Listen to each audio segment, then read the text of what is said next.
Hi friends, அனைவருக்கும் வணக்கம். இந்த வீடியோவில் என்ன பார்க்க போகிறோம் அப்படின்னா, group 1 prelims exam question analysis தான் பார்க்க போகிறோம். ஜனவரி மந்த் கரண்ட் அஃபேர்ஸ் படிச்சிருந்தாவே 25 கேள்விகளுக்கு ஆன்சர் பண்ணியிருக்கலாம். ஆச்சரியமாக இருக்குல்ல? வீடியோவை பாருங்கள், உங்களுக்கு புரியும்.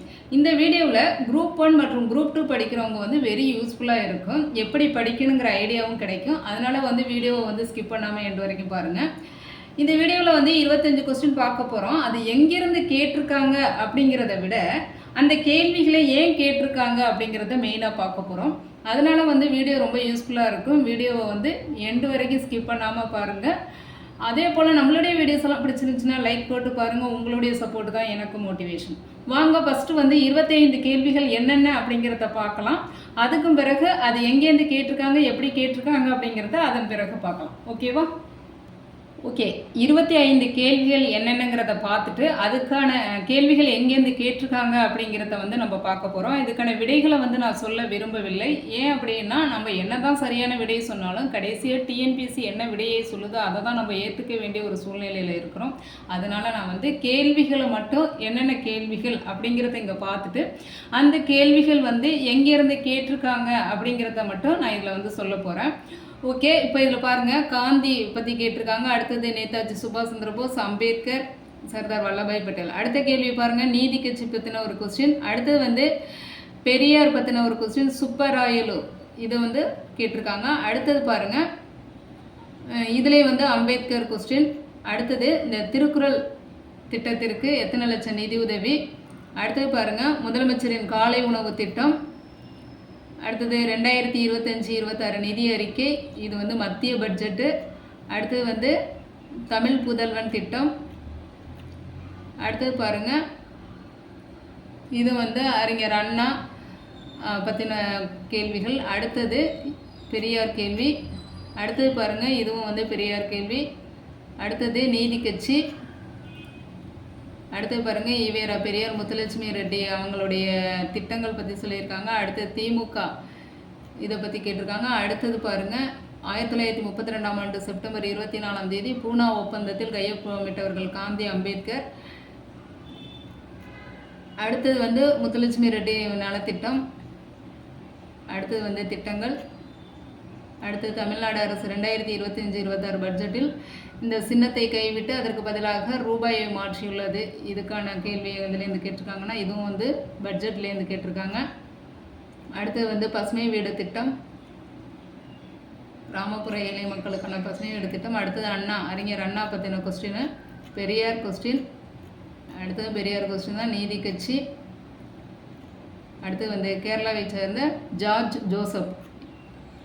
மொத்தம் 25 கேள்விகள் இதில் உள்ளன. இந்த 25 கேள்விகள் எங்கேருந்து கேட்டிருக்காங்க அப்படிங்கிறத விட அந்த கேள்விகளை ஏன் கேட்டிருக்காங்க அப்படிங்கிறத தான் பார்க்க போகிறோம். ஜனவரி மந்த் கரண்ட் அஃபேர்ஸ் நீங்கள் தெளிவாக படிச்சிருந்தீங்கன்னாவே இந்த கேள்விகளுக்கான விடைகளை நீங்கள் ஈஸியாக விடையளித்திருக்க முடியும். ஓகே, வாங்க பார்க்கலாம். ஓகே, கரண்ட் அஃபேர்ஸ் எப்படி படிக்கணும் அப்படிங்கிறத நான் 2022லேருந்து நான் சொல்லிக்கிட்டு இருக்கேன். 2022 குரூப் 2 மெயின் எக்ஸாம் அப்போ நான் அதே மாதிரி சொல்லியிருந்தேன். கரண்ட் அஃபேர்ஸ் எப்படி படிக்கணும் அப்படின்னா, அதே மாதிரி குரூப் 2 மெயின் எக்ஸாமில் கேட்டிருந்தாங்க. அதே மாதிரி நான் அதுக்கு பிறகு கண்டினியூவாக எல்லா வீடியோஸ்லேயுமே நான் சொல்லிகிட்டு இருக்கேன். கரண்ட் அஃபேர்ஸ் எப்படி படிக்கணும், கரண்ட் அஃபேர்ஸ்க்கு முக்கியத்துவம் கொடுக்கணும் அப்படின்னு சொல்லிகிட்டு இருக்கேன். ஆனால் என்னுடைய வீடியோஸ் யாருமே மைண்ட் பண்ணுறதில்ல. நான் அது இன்ட்ரெஸ்டிங்காக ஜனவரி மந்தே கரண்ட் அஃபேர்ஸுக்கு இன்ட்ரெஸ்டிங்காக வீடியோ போட ஆரம்பித்தேன். நிறைய பேர் அந்த வீடியோஸ் எல்லாம் பார்க்கல, ஒமிட் பண்ணிங்க. என்னுடைய தமிழ் வீடியோஸ்னால் பார்க்குறீங்க, மற்ற வீடியோஸ் ஒமிட் பண்ணுறீங்க. இது எப்படின்னா, சூர்யா ஒரு படத்தில் சொல்கிற மாதிரி என்னுடைய பேச்செல்லாம் எடுபடாதுப்பா, நீ சொன்னால் எடுபடும் அப்படிங்கிற மாதிரி. இந்த மாதிரி சின்ன லெவல் சேனலெல்லாம் சொன்னால் அதை எடுத்துக்க மாட்டேங்கிறீங்க. பெரிய லெவல் இன்ஸ்டியூட் சொன்னால் மட்டும் அக்செப்ட் பண்ணிக்கிறீங்க. ஆக்சுவலாக கரண்ட் அஃபேர்ஸ் எப்படி படிக்கணும் அப்படிங்கிறத நான் நிறைய வீடியோஸில் சொல்லியிருப்பேன்.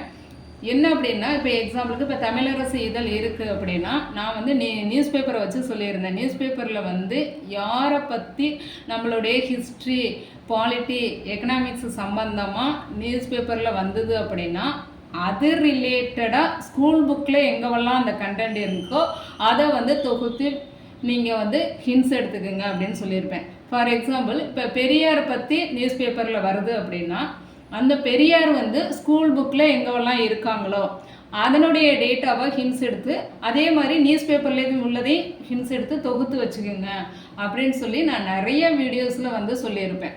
அதே மாதிரி பெரியார் இப்போ எக்ஸாம்பிளுக்கு நியூஸ் பேப்பரில் வந்து இப்போ காந்தியினுடைய இறந்த நாள் சொல்கிறாங்க அப்படின்னா அப்போ காந்தி வந்து ஸ்கூல் புக்கில் எங்கெல்லாம் இருக்கிறாரோ அதெல்லாம் எடுத்து தொகுத்துட்டு நியூஸ் பேப்பர்லேயும் அவர் பற்றி என்ன வந்ததோ அதையும் அதில் வந்து எண்டில் ஆட் பண்ணி தொகுத்து ஹின்ஸ் எடுத்து வச்சுக்கணும் அப்படின்னு சொல்லி நான் வந்து குரூப் 2 மெயின் எக்ஸாமுக்கு இந்த ஐடியாவை சொல்லியிருப்பேன். அதுக்கு பிறகு நான் எல்லா வீடியோலையுமே சொன்னேன். இப்போ ரீசெண்டாக கூட நான் குரூப் 4க்கு என்ன சொன்னேன் அப்படின்னா நீங்கள் வந்து 10th ஸ்டாண்டர்ட் ஜிஎஸ் நல்லா படிச்சுட்டு கரண்ட் அஃபேர்ஸுக்கு முக்கியத்துவம் கொடுங்க அப்படின்னு சொல்லி எல்லாத்துலேயுமே சொல்லிகிட்டு இருக்கேன். ஆனால் நீங்கள் யாருமே அதை மைண்ட் பண்ணவே இல்லை. 10th ஸ்டாண்டர்டை நல்லா தரவாக படிச்சுட்டு கரண்ட் அஃபேர்ஸுக்கு வந்து முக்கியத்துவம் கொடுத்து கரண்ட் அஃபேர்ஸில் யாரெல்லாம் பற்றி ஒரு கேரக்டர் பற்றி சொல்லியிருக்காங்களோ அந்த கேரக்டர் ஸ்கூல் புக்கில் 6th-லேருந்து 12th வரைக்கும் எங்கே வேணாலும் இருக்காங்களோ அதெல்லாம் எடுத்து தொகுத்து வச்சுக்கணும். இப்போ எக்ஸாம்பிளுக்கு இப்போ இதில் வந்து திருவள்ளுவர் பற்றி சொல்லியிருக்காங்க அப்படின்னா நீங்கள் வந்து திருவள்ளுவர் பற்றின டேட்டா 6th-லேருந்து 12th வரைக்கும் எங்கெல்லாம் இருக்கோ அதெல்லாம் எடுத்து தொகுத்து வச்சுக்கணும். அதே மாதிரி பெரியார் பற்றி சொல்லியிருக்காங்கன்னா பெரியார் பற்றின டேட்டா 6th-லேருந்து 12th வரைக்கும் எங்கெல்லாம் இருக்கோ அதெல்லாம் எடுத்து தொகுத்து வச்சுக்கணும். அதே மாதிரி இப்போ வந்து காந்தியடிகள் பற்றி சொல்லியிருக்காங்க அப்படின்னா காந்தியை பற்றி 6th-லேருந்து 12th வரைக்கும் எங்கெல்லாம் இருக்கோ அதை எடுத்து டேட்டாவை தொகுத்து வச்சுக்கணும். இந்த மாதிரி தான் கரண்ட் அஃபேர்ஸ் படிக்கணும் அப்படின்னு நான் நிறைய இடத்துல சொல்லியிருக்கேன். ஓகே, இப்போ 25 கொஸ்டின்ஸ் வந்து இந்த தமிழரசு இதழ் இதுலேருந்து எப்படி கேட்டிருக்காங்க அப்படின்னு நீங்கள் கேட்கலாம். இப்போ பாருங்கள், இப்போ திருவள்ளுவர் சிலை, இப்போ திருவள்ளுவர் இதுலேருந்து வந்து ஒரு கொஸ்டின் கேட்டிருந்தாங்க. அது என்ன பாருங்கள், எத்தனை கோடி செலவில் வந்து அவருக்கு வந்து திருவள்ளுவர் சிலையை வந்து நினைவிடத்தில் கட்டினாங்க அப்படிங்கிறது அது ஃபுல்லாக வந்து நிறைய ஆர்டிக்கிள் மாதிரி கொடுத்துருக்காங்க. இப்போ அதுலேருந்து ஒரு கேள்வி இடம்பெற்றது. ஓகேவா? அப்போது என்ன பண்ணணும்னா நீங்கள் திருவள்ளுவர்னு போட்டுட்டு ஸ்கூல் புக்கில் 6th-லேருந்து 12th வரைக்கும் உள்ள கண்டென்ட்டை தொகுத்துட்டு இங்கே நியூஸ் பேப்பர்லேயும் உள்ளதை தொகுத்து ஹின்ஸ் எடுத்து வச்சுக்கணும். ஓகேவா? பாருங்கள், அதுக்கு முன்னாடி நான் வந்து சொல்லிடுறேன். இங்கே என்னென்னா அவங்க வந்து எவ்ரி மந்த்து தமிழரசு இதழில் என்ன பண்ணுறாங்க அப்படின்னா முன்னோடி திட்டங்கள்னு சொல்லிட்டு ஃபஸ்ட்லேயே வந்து இன்ட்ரடக்ஷன் கொடுக்குறாங்க. அந்த முன்னோடி திட்டங்களை நீங்கள் நல்லா பார்த்துக்கிட்டிங்கன்னாவே போதுமானது. பாருங்கள், தமிழ் புதல்வன் திட்டம், அடுத்தது மக்களுடன் முதல்வர் திட்டம், நீங்கள் நலமா திட்டம், அடுத்தது கலைஞர் விளையாட்டு உபகரணங்கள் வழங்கும் திட்டம், முதலமைச்சரின் காலை உணவு திட்டம், அடுத்தது பாருங்கள் புதுமை பெண் திட்டம், அடுத்து ஊட்டத்தை உறுதி செய்யும் திட்டம், அடுத்து மக்களை தேடி மருத்துவ திட்டம், விடியல் பயண திட்டம், நான் முதல்வன் திட்டம், கலைஞர் மகளிர் உரிமை திட்டம், அத்திக்கடவு அவிநாசி திட்டம். இதெல்லாம் வந்து முன்னோடி திட்டங்கள்னு சொல்லி எவ்ரி மந்த்து வந்து அந்த தமிழரசு இதழில் ஃப்ரெண்டில் கொடுக்குறாங்க முன்னோடி திட்டங்கள் அப்படின்னு சொல்லிட்டு. இந்த முன்னோடி திட்டங்கள் தான் எல்லா இதழ்லையுமே திருப்பி திருப்பி திருப்பி அதை பற்றி தான் பேசிக்கிட்டு வந்துட்டு இருக்கிறாரு முதலமைச்சர். அப்போ இந்த திட்டங்கள் பற்றியே நீங்கள் டீப்பாக தெரிஞ்சுக்கிட்டாவே போதுமானது. ஓகேவா? ஓகே, அடுத்தது திருவள்ளுவர் இது பார்த்துட்டோமா? அதுக்கு அடுத்தது பாருங்கள்,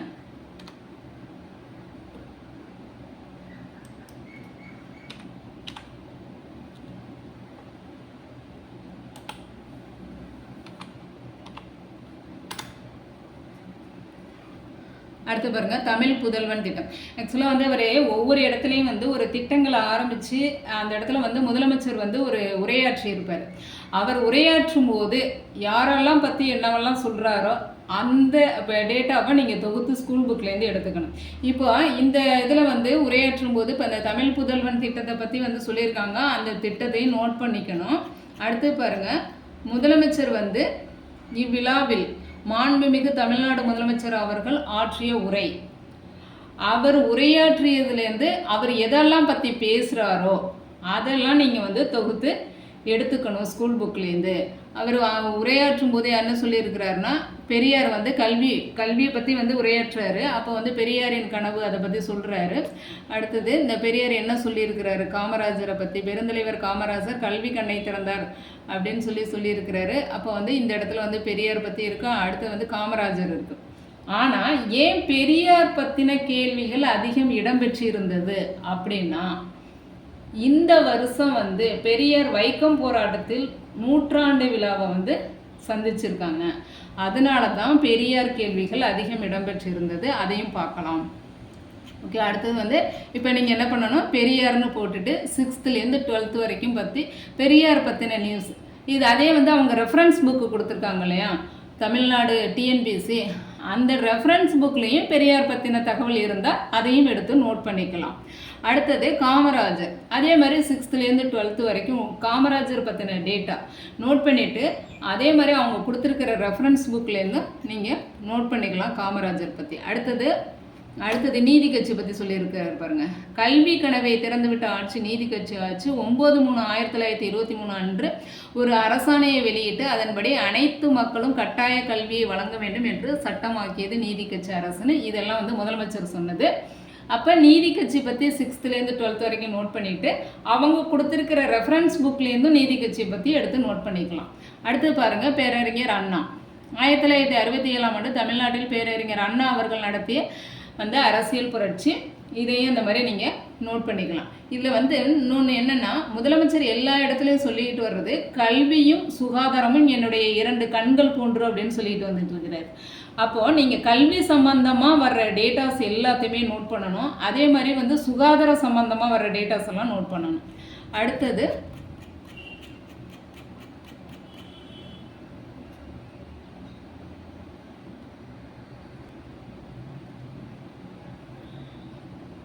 நான் சொன்னேன் இல்லையா, வைக்கம் என்பது ஒரு தனிப்பட்ட வெற்றியில தொடர் வெற்றிகளுக்கான தொடக்கம். அடுத்து பாருங்க, தந்தை பெரியார் நூற்றாண்டு நிறைவு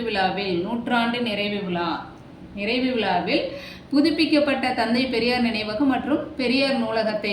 அப்போ வந்து இந்த இடத்துல வந்து வைக்கம் போராட்டம் வந்து 100ஆண்டு நிறைவு விழா வந்ததுனால தான் இவ்வளோ கொஸ்டின்ஸ் இடம்பெற்றிருக்குது. அதனால வந்து இந்த நியூஸ் பார்த்தீங்க அப்படின்னா டிசம்பர் மந்த்லேருந்தே வந்து ஆரம்பிச்சிருக்காங்க. டிசம்பரில் வந்து தமிழரசு இதழ் நியூஸ் பேப்பர், அதே மாதிரி ஜனவரி, பிப்ரவரி, மார்ச் எல்லாத்துலேயுமே தந்தை பெரியார் பற்றின நியூஸ் வந்துக்கிட்டே இருக்குது. அதே மாதிரி இந்த திருவள்ளுவர் சிலை ஓப்பன் பண்ணாங்களே அது வந்துக்கிட்டே இருக்குது. அப்படி எது வந்து ரிப்பீட்டட் நியூஸ் வந்துக்கிட்டே இருக்குது அப்படின்னா கண்டிப்பாக அதிலிருந்து கேள்விகள் அதிகம் இடம்பெறும். அது இந்த தடவை ரொம்ப அதிகமே இடம்பெற்றிருக்கு. ஓகேவா? அடுத்தது ரெண்டாவது நான் சொல்லியிருந்தேன் ஏற்கனவே, இப்போ வந்து டிஎம்கே பீரியடு எலெக்ஷன் இருக்குது. அப்படிங்கும்போது கண்டிப்பாக வந்து டிஎம்கே சார்ந்த கேள்விகள் அதிகம் இடம்பெறும். ஓகேவா? அடுத்தது பாருங்கள், 1924ஆம் ஆண்டு வைக்கம் போராட்டம் நடைபெற்றது. இந்த வைக்கம் போராட்டத்தை பற்றி ஃபுல்லாக சொல்லியிருக்கிறார் பாருங்கள். இதிலே வருங்க ஜார்ஜ் ஜோசப் முதலானோர் பலர் போராடினார்கள். இது நிறைய இடத்துல அதை பற்றி சொல்லியிருக்கிறாரு. ஓகேவா? அதனால அது சம்மந்தப்பட்ட அப்போ வைக்கம் போராட்டத்திற்கு வந்து ஜோசப்பும் வந்து போராட்டம் பண்ணவர். அப்போ வந்து ஜோசப் பற்றியும் நம்ம வந்து தெரிஞ்சுக்கணும். அப்போ வந்து அதில் நோட் பண்ணியிருக்கவங்கள பற்றி நம்ம வந்து தெரிஞ்சுக்கணும். டி.கே. மாதவன், கேசவ மேனன், ஜார்ஜ் ஜோசப் முதலான பலர் போராடினார்கள். ஓகேவா? அப்போ அதெல்லாம் வந்து ஸ்கூல் புக்கில் இருக்குது அப்படின்னா அதையும் நோட் பண்ணிவிட்டு இங்கே நியூஸ் பேப்பரில் உள்ளதையும் நோட் பண்ணிக்கணும்.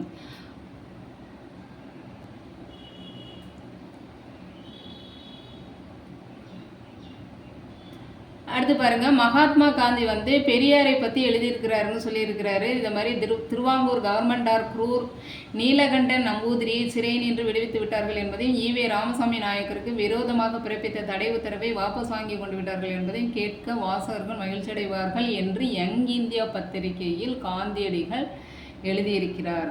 அப்போ வந்து காந்தியை பற்றி வந்து இதில் சொல்லியிருக்காங்க. அடுத்து வந்து வைக்கம் போராட்டம் 1924ஆம் ஆண்டு மார்ச் 30ஆம் நாள் தொடங்கி இந்த வைக்கம் போராட்டம் மகாதேவர் கோயில் தெருவில் அனைத்து சமூகத்தோரும் நடந்து செல்ல வழிவகுத்த போராட்டம். அப்போ அந்த வைக்கம் போராட்டத்தை பற்றி டீட்டெயிலாக பேசியிருக்கிறார். இங்கே உரையாற்றிய போது வைக்கம் போராட்டத்தை பற்றி டீட்டெயிலாக வந்து முதலமைச்சர் அவர்கள் வந்து பேசியிருக்காங்க.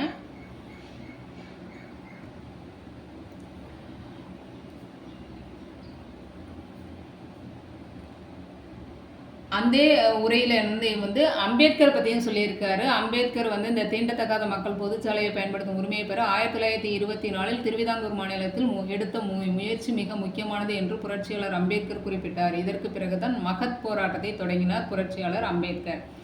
ஓகேவா? அப்போ வந்து அம்பேத்கர் பற்றியும் இதில் டீட்டெயிலாக பேசியிருக்கிறாரு.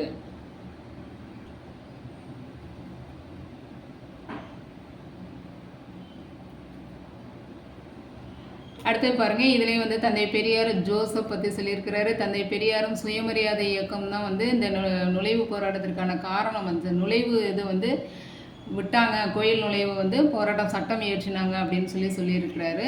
அடுத்தது வந்து இதில் பாருங்கள், நான் கல்விக்காகவும் வந்து அவர் பல இடத்துல வந்து பேசியிருக்கிறாருன்னு சொல்லும்போது, தந்தை பெரியார், புரட்சியாளர் அம்பேத்கர், ஸ்ரீ நாராயணகுரு, மகாத்மா, ஜோதிபா பூலே, சாவித்திரிபாய் பூலே, ஐயன்காளி, காரல் மார்க்ஸ் போன்றவர்களின் கருத்துக்களுக்கும் உழைப்பும் ஒவ்வொரு மனிதனையும் சென்றடைய வேண்டும் அப்படின்னு சொல்லியிருக்கிறாரு. எல்லோருக்கும் எல்லாம் என்ற கொள்கை அரசியல் கொள்கையாக மட்டுமல்ல, ஆட்சியின் கொள்கையாகவே தமிழ்நாட்டில் திராவிட மாடல் அரசியல் அறிவித்துள்ளோம். இந்த எல்லோருக்கும் எல்லாம் ஸ்லோகம் அப்படிங்கிறது வந்து இந்த மத்திய பட்ஜெட்லேயும் சொல்லியிருப்பாரு. நான் அதை வந்து அந்த லிங்கை வந்து காமிக்கிறேன். இது எந்த இடத்துல எந்த கேள்விக்கு விடையாக அமையும் அப்படிங்கிறத சொல்கிறேன். அடுத்து ஜோதிபா பூலே பற்றி சொல்லியிருக்கிறாரா, அதை தான் நான் சொல்கிறேன். அந்த நியூஸ் பேப்பரில் வரக்கூடிய அந்த கேரக்டரை எடுத்துக்கிட்டு நீங்கள் ஸ்கூல் புக்கில் எங்கெல்லாம் என்னவெல்லாம் தகவல் இருக்கோ அதை வந்து ஹின்ஸ் எடுத்து படிச்சிங்கன்னாவே உங்களால் நிறைய மார்க் ஸ்கோர் பண்ண முடியும். இது நான் 2022 சொல்லிக்கிட்டு வந்துட்டுருக்கேன். அடுத்தது பாருங்கள், இன்னொரு திட்டம் ஓப்பன் பண்ணும்போது தூய்மை பணியாளர்களை தொழில் முனைவோர்களாக மாற்றும் உன்னத திட்டம். அதில் வந்து 100 நவீன கழிவுநீர் அகற்றும் வாகனங்கள் வழங்கும் விழா. அந்த விழாவில் அவர் உரையாற்றிய போது அவர் பேசிய உரையில் யாரெல்லாம் பற்றி சொல்லியிருக்காங்க. அவர் வந்து எல்லா இடத்துலையுமே உரையாற்றிய போது இந்த வரலாற்று ஆசிரியர்கள் வந்து நிறைய பேரை எடுத்து பேசியிருக்கிறாரு. நிறைய இடத்துல இப்போ இந்த ஜனவரி மாதத்துலேயே பார்த்தீங்கன்னா புலித்தேவர், வீரபாண்டிய கட்டபொம்மன் நிறைய பேரை எடுத்து பேசியிருக்கிறாரு. அப்போ அவர் யாரை பேசியிருக்கிறாரோ அந்த கேரக்டரை எடுத்து நீங்கள் ஸ்கூல் புக்கில் உள்ளதை தொகுத்து எடுத்துக்கலாம். ஓகே, இதில் பாருங்கள் அம்பேத்கரை பற்றி சொல்லியிருக்காங்க. அம்பேத்கர் வந்து ஏப்ரல் 14ஆம் நாளே சமத்துவ நாளாக நாம் அறிவித்தோம் அப்படிங்கிறத அவரை பற்றி டீட்டெயிலாக சொல்லியிருக்கிறாரு. அடுத்து இந்த அம்பேத்கர் வந்து 1972 இந்தியாவிலே முதலாக அண்ணல் அம்பேத்கர் பெயரில் அரசு கல்லூரி, 1989 சென்னை சட்டக்கல்லூரிக்கு அண்ணல் அம்பேத்கர் பெயர், 1990ஆம் ஆண்டு புரட்சியாளர் அம்பேத்கரின் 100ஆண்டு விழா, இதெல்லாம் பற்றி டீட்டெயிலாக சொல்லியிருக்கிறாரு.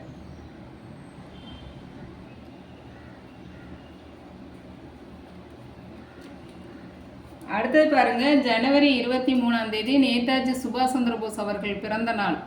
அப்போ வந்து அவருடைய கேள்வியும் இடம்பெற்றதா, அவருடைய பிறந்த நாள் பற்றி குறிப்பு கொடுத்துருக்காங்க. சிங்கப்பூரில் 21/10/1943 அவர் சுதந்திர இந்திய அரசை அமைத்தார். இந்த டீட்டெயில்ஸாக வந்து இதை வந்து கொடுத்துருக்காங்க. ஸோ அப்போ நம்ம என்ன பண்ணணும்னா சுபாஷ் சந்திர போஸை பற்றி ஸ்கூல் புக்கில் எங்கெல்லாம் என்னவெல்லாம் கண்டென்ட் இருக்கோ அதை தொகுத்து எடுத்துக்கணும். அப்போது இதுலேருந்து நீங்கள் ஜனவரி மந்த் இந்த மாதிரி தெளிவாக படிச்சிருந்தீங்கன்னாவே இதுலேருந்து நீங்கள் வந்து எத்தனை கொஸ்டின்ஸ் அடிச்சிருக்கலாம் அப்படிங்கிறத பாருங்கள். அடுத்து வந்து இதில் அம்பேத்கர் அவர்களுடைய நினைவு நாள் வந்து கொடுத்துருக்காங்க. நினைவு நாள் வந்து முதலமைச்சர் வந்து சென்னை ராஜரத்தின மைதானத்தில் நடைபெற்ற அரசு விழாவில் அண்ணல் அம்பேத்கர் அவர்களின் நினைவு நாளையொட்டி அவரது திருவுருவப்படத்திற்கு மலர் தூவி மரியாதை செலுத்தினார். அப்போ அவருடைய நினைவு நாள் கொடுத்துருக்கிறதுனால பிறந்த நாளை பற்றி கேட்டிருக்காங்க பார்த்தீங்களா. அடுத்தது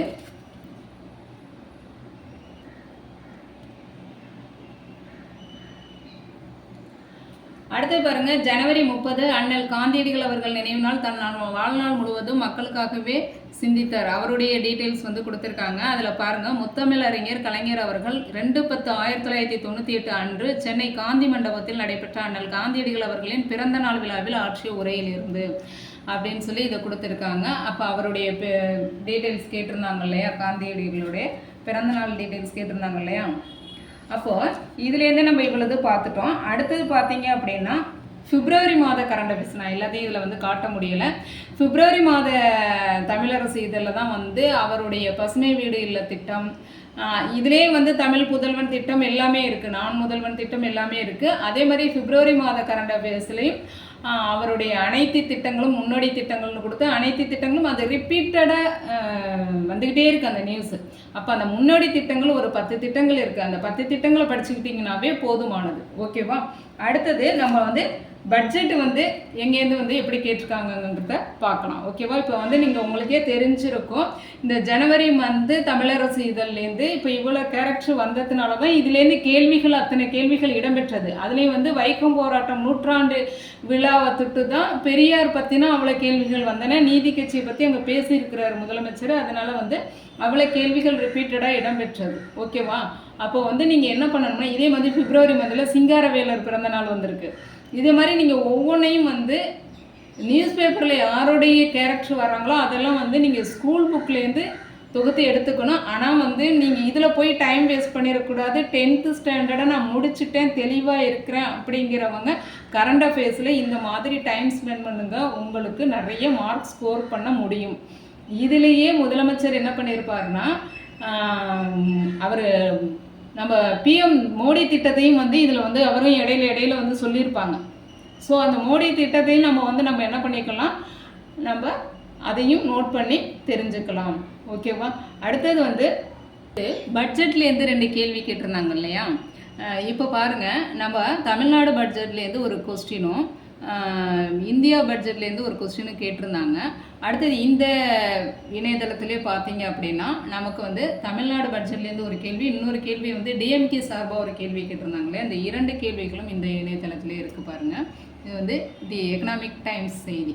இதில் பாருங்கள், ரூபாய் சின்னம் நீக்கம் தொடர்பான சர்ச்சைக்கு மத்தியில் 2025-26 ஆண்டுக்கான தமிழக பட்ஜெட் இன்று தாக்கல் செய்யப்படுகிறது. இதில் சொல்லியிருக்காங்க பாருங்கள், 2025-26 ஆண்டுக்கான மாநில பட்ஜெட் அதன் அதிகாரப்பூர்வ சின்னத்திலிருந்து ரூபாய் சின்னம் நீக்கப்பட்டு அதற்கு பதிலாக ரூ என்ற தமிழ் எழுத்தை மாற்றியது. ஓகேவா? இது வந்து பட்ஜெட்லேருந்து கேட்டது. அது அடுத்தது வந்து திமுக வந்து இந்திய திருப்புவது பற்றி கேட்டிருந்தாங்க இல்லையா? திமுகவின் பாதுகாப்பு, இந்தி திணிப்புக்கு எதிரான நிலைப்பாடு. திமுக கட்சி இந்த மாற்றம் தேசிய ஒற்றுமையை குறைமதிப்பிற்கு உட்படுத்துவதற்காக அல்ல, தமிழ் அடையாளத்தை வலியுறுத்துவதற்காகவே. அதில் வருது இல்லையா, தமிழர் அடையாளத்தை வலியுறுத்துவதற்காக என்று வலியுறுத்துகிறது அப்படின்னு சொல்லியிருக்காங்க. இதிலே வந்து 2 கொஸ்டின் இடம்பெற்றுள்ளது. அடுத்தது பார்த்தீங்க அப்படின்னா மத்திய பட்ஜெட்லேருந்து ஒரு கேள்வி கேட்டிருந்தாங்க இல்லையா? அந்த கேள்வியை பாருங்கள். வளர்ச்சி 4 இயந்திரங்கள், விவசாயம், சிறு குறு நடுத்தர தொழில்கள், முதலீடு மற்றும் ஏற்றுமதிகள். இது வந்து மத்திய பட்ஜெட்டில் கொடுக்கப்பட்டது. பாருங்கள், இதில் வந்து முதல் இயந்திரம் வந்து விவசாயம். அடுத்தது பாருங்கள், 2வது இயந்திரம் பார்த்தீங்க அப்படின்னா எம்எஸ்எம்இ. அடுத்தது 3வது இயந்திரம் வந்து முதலீடு. அடுத்து 4வது இயந்திரம் வந்து ஏற்றுமதிகள். ஓகேவா? இது வந்து மத்திய பட்ஜெட்டிலேருந்து கேட்கப்பட்ட கேள்விகள். ஓகே, நம்ம இந்த பட்ஜெட்டையும் இதையும் படிச்சிருந்தாங்கன்னாவே 26 கேள்விகளுக்கு வந்து விடையளிச்சிருக்கலாம். அதனால் நீங்கள் என்ன பண்ணுங்க அப்படின்னா 10th ஸ்டாண்டர்டை நல்லா முடிச்சுட்டு இந்த கரண்ட் அஃபேர்ஸில் வந்து நல்ல கவனம் செலுத்துனீங்க அப்படின்னா உங்களால் நல்ல மார்க் ஸ்கோர் பண்ண முடியும். குரூப் 4ஆக இருந்தாலும் சரி, குரூப் 2ஆக இருந்தாலும் சரி, உங்களால் வந்து ஸ்கோர் பண்ண முடியும். இந்த நியூஸ் பேப்பரில் வரக்கூடிய கேரக்டரை வந்து நீங்கள் வந்து 6th to 12th புக்லேருந்து தொகுத்து எடுத்துக்கோங்க. நியூஸ் பேப்பர் மேட்டரையும் வந்து தொகுத்துக்குங்க. அதே மாதிரி முன்னோடி திட்டங்கள், அவருடைய முன்னோடி திட்டங்கள், அதே மாதிரி வந்து சென்ட்ரல் கவர்மெண்ட்டுடைய திட்டங்கள், முன்னோடி திட்டங்கள், இதெல்லாம் எடுத்து நோட்ஸ் எடுத்து படிச்சிங்கன்னா உங்களால் நல்ல மார்க் ஸ்கோர் பண்ண முடியும். ஓகே, அதனால தான் நான் வந்து ஜனவரி மந்த் கரண்ட் அஃபேர்ஸ் வந்து ஸ்டார்ட் பண்ணேன். உங்களுக்கு வந்து ஐடியா நிறைய கொடுக்கலான்னு. ஆனால் அதை யாருமே நீங்கள் மைண்ட் பண்ணலை, வீடியோவையும் பார்க்கல, எல்லாம் ஸ்கிப் பண்ணீங்க. ஆனால் தமிழ் வீடியோ போட்டோன்னா நல்லா பார்க்குறீங்க, மற்ற எந்த வீடியோ போட்டோன்னாலும் ஸ்கிப் பண்ணுறீங்க. இதில் நான் மைண்ட் அப்செட் ஆகி நான் அதோட விட்டுட்டேன். ஓகே ஃப்ரெண்ட்ஸ், இதை வந்து இது மாதிரி ஃபாலோ பண்ணிங்கன்னா நல்ல மார்க் வந்து ஸ்கோர் பண்ண முடியும். இந்த வீடியோ உங்களுக்கு யூஸ்ஃபுல்லாக இருந்திருக்கும்னு நினைக்கிறேன். எதுவாக இருந்தாலும் கமெண்ட் பண்ணுங்கள். ஓகே, நன்றி. நெக்ஸ்ட் வீடியோவில் பார்க்கலாம். நன்றி.